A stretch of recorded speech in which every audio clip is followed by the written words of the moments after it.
This is a video on replacing the wiper blade of a Suzuki Swift.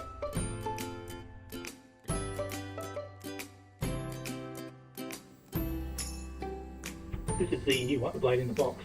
They're fairly inexpensive. You can buy them from any car accessory shop. After unboxing, there is wiper blade instructions as well as some extra adapters. For the Swift, with this brand of blade, you don't need the extra adapters. You can just use the blade as it is out of the box. You can probably just throw away the extra adapters when you've fitted it and you're satisfied you don't need them. Put a cloth on your windscreen so that you don't scratch the windscreen with the arm. I had difficulty getting the blade off the arm, so I sprayed the joint with WD-40. To release the blade from the arm, you need to push a button on the joining clip. When you push the button, the blade will be released from the arm.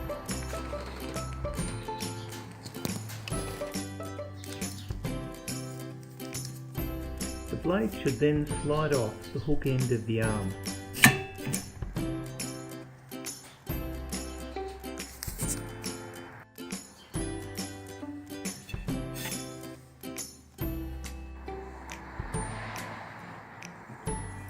Putting the new blade onto the arm should be the reverse of removing the blade.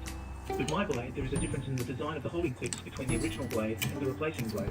This is a bit hard to pick up on video, so you may need to play around with getting it to slide on. When you get it to go on, it should just easily slide on and stick into place.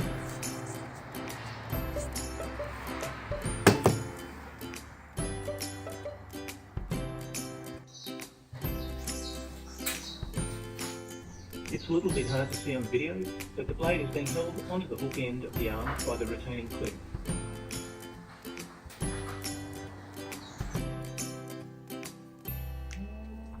That's done the job. The blade arm is now being replaced.